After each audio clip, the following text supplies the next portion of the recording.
What's going on, YouTube? Welcome to another episode of Jersey Digs. It's Chris, the Silver Sniffer. Got an important update, upgrading some of my metal detecting equipment, and this just came in the mail today, a whole day early, which go Amazon, by the way. Shout out to Jeffrey Bezos. Got myself the Nokta Accupoint here. Pinpoint smarter and faster. Figured it would be worthwhile to do an unboxing, as well as go over the box itself. It's in pretty good shape, considering it came from Turkey and probably got beaten and battered around an Amazon facility for several days. But all in all, they display the features here. So one button easy operation, volume control, some adjustable backlight, frequency shift, lost alarm, which I'm really curious how this works because I constantly lose my pinpointer in the field. Audio and vibration alerts, and it's Bluetooth enabled, which is another feature I was looking forward to having for beep detecting. But all in all, we got some sleek packaging here. Let's open it up and see what we're working with. Got my handy blade, and for the first time ever, it's going to be opened up. Put the blade down, don't cut myself. Let's see what we got. And first things first, coming out, looks like we got a little user manual. Definitely going to have to open that before I get into the whole next piece of this video I plan on doing. And we got some goodies. Looks like there's a lanyard, the pinpoint tip protector, as well as a little charger in there. So perfect, you don't even have to get a charger. And for the best part, voila, this box is garbage. Throw it away.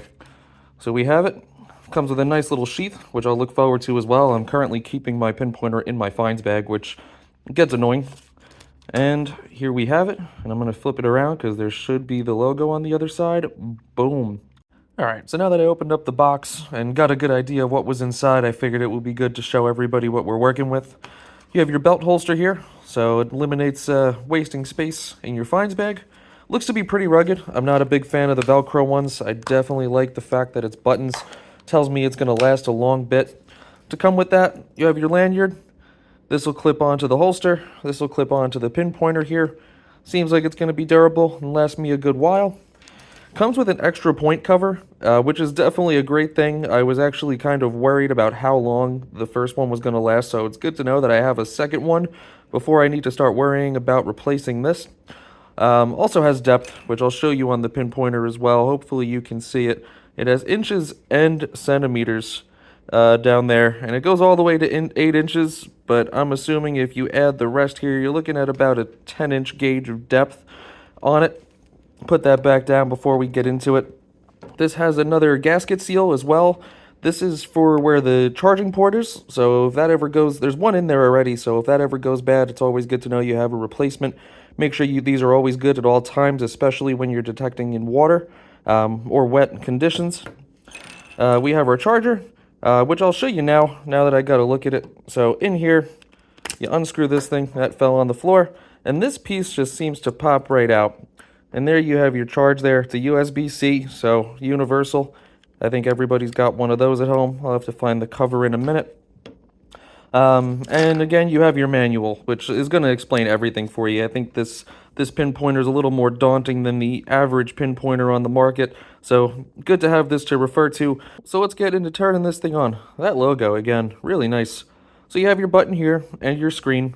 To turn it on, it's as simple as pressing down your button. To turn it off, it's as simple as holding it down for 2 seconds. You're going to get a double beep, and now your pinpointer is off. Alright, I'm back. Had to charge my phone and resituate myself to go through this settings menu so my frame is nice and stable here. So again, we're going to power the pinpointer on. And to access your settings menu, what you want to do is instead of holding this down for 2 seconds to power it off, you want to hold it down until that bar drags all the way across the screen and you hear the beep confirming you're in your settings menu. To go through your settings, it's as simple as clicking the button repetitively to get through all of them, but we'll start on the first. This is your sensitivity. To access it, you're going to hold this button down for several seconds, and it'll bring you to your sensitivity, which goes all the way to 9. I'm not sure who's keeping this setting low, but I'm going to keep mine cranked to 9 because I want to get the most depth on my pinpointer to help me find targets more quickly. Next is your volume and vibration, and again, to access it, you're going to hold this down to get in there. And mine is on making tones. You can put it on sound and vibration, or vibration only, which could be useful when you're detecting more crowded areas. If you didn't notice, that just kicked me out of the settings menu. I'm going to knock that, because that's pretty frustrating to deal with. So let's get back into settings here, back to my volume. I'm going to go back in, hold the settings button down again, and I'm going to keep mine on making noise. I'm going to wait till we go back to the settings screen to go through.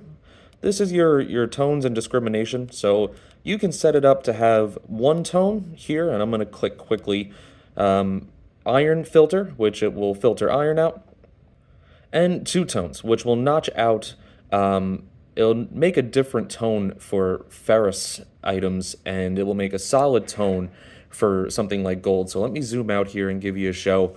So I have it set in two-tone, and I have a gold ring here, and I'm going to put it onto the pointer. As you see, it's a nice solid chirp. And next, I have a rusty set of keys, which I'll show here. You hear that noise? So it makes two different tones now, which is a really nice feature for when you are detecting areas just filled with iron and nails and junk, which is the typical detector's terrain. Next, you have your Bluetooth feature, and to access it, you're going to hold the button down until you get the Bluetooth icon, and if you had headphones on, you wouldn't hear it, obviously, but if I had my headphones on, it would connect to those headphones here. Few important things to note on the Bluetooth. The manual says here it may take 10 to 15 seconds for the audio to switch from the Accupoint back to your detector once you turn the Accupoint Pinpointer off. So something just for everyone to keep an eye out for when detecting. Next is your frequency shift, and again, you just hold the button down to access them. So you have 3 different frequencies in here, and this is to eliminate the chance of interference with other detectors around you. So you can adjust the frequency shift, if you do hear interference. All right, next is your LED flashlight. To access it, again, you're going to hold the button down for several seconds. To turn it on, you simply press it, and boom, you got light. And to turn it off, you press it again. See, here's my another knock with this settings menu. Go back in. So to turn it off, you press it again, and now your LED flashlight is off. Next, we have your volume. Simply hold it down to get into the volume setting. And I'm going to keep mine a little lower because it is extremely loud. But again, as you just saw, you simply press the button to adjust your volume. Next is your backlight settings. And again, you hold the button down to access it. And it has 2 features. It has bright and low. And you simply press the button once to go through them. I'm going to keep mine low. I think I'm going to use that to save battery life. And last but not least, you have your factory reset button. So if you ever want to reset back to the original settings, that's all you have to do. And again, to turn it off, hold this down for 2 seconds, and it's off. All right, and there you have it, a review. A few things I do want to show on this because I am highly interested and I think other people would be interested in. So just a quick recap. I set my sensitivity to 9, as you can see on the left-hand side, and I have it set in two-tone, which means it will make different tones based upon if the item is ferrous or not. So let me take a zoom out here, and it's still on. The screen does turn off, and I'll get you to the edge of the pinpointer. I have a gold ring, and as I get it closer, we get a nice solid chirp. Again, really nice solid chirp. And then next I have something not so pleasant, just a dinky set of keys, and I'm going to put the rusty piece to it. So it does emit a different tone, which will be useful for when we are detecting those trashier areas. So there's one more thing that I wanted to show on this video with the Accupoint Pinpointer is detection depth. So on your left-hand side here, I drew a measuring tape. So 1 to 5 inches, I can't see it detecting deeper than 5 inches.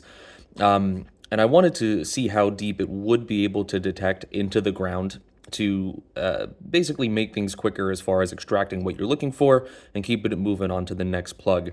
So I have my handy ring. I have my drawing measuring tape, and I'm going to bring my ring across my measuring tape until we start getting an ID. So right at about 2 inches, right inside 2 inches, you're getting it. Let me bring it out. Nothing. So all in all, we're looking at about 2 inches of detection depth for a ring size target. Now, let's see if I have something larger here and more metallic. So I got my measuring tape. Let's see how deep it would to pick up something the size of my measuring tape. So we're getting it at 3.5 inches or so. So obviously that is going to be size dependent, but for items the size of this ring, which is about the circumference of a quarter or so, weight of a quarter, you'll get about 2 inches of depth. So before I come to the end on this video, there are a few things that I do want to talk about, and some of them that interested me the most was the lost feature. So in looking at the settings, it says that after 5 minutes of it being powered on and no inactivity, the LED light will start flashing and it will begin emitting an alarm in the sound of the tone. I tested it out and I sat here for about 3 minutes waiting for it to go off, and that's when it went off. So I'm under the impression that maybe they updated that time frame, but it seems like it's in the 3-minute range where that alarm will start setting off. The other thing I do want to bring up is another feature of the Accupoint here is that it is waterproof. The box says it is waterproof up to 10 feet or 3 meters. So those are really the two last things that I wanted to touch on. In playing with it, toying with it, I think it's a really solid machine. It is rather hefty as far as weight goes, but all in all, I see this being a pinpointer that's going to last me for quite a long time, and I'm sure I'm going to be very happy with it. Outside of that, thank you all for watching, and happy hunting, and I hope you like and subscribe to my videos. Have a good one.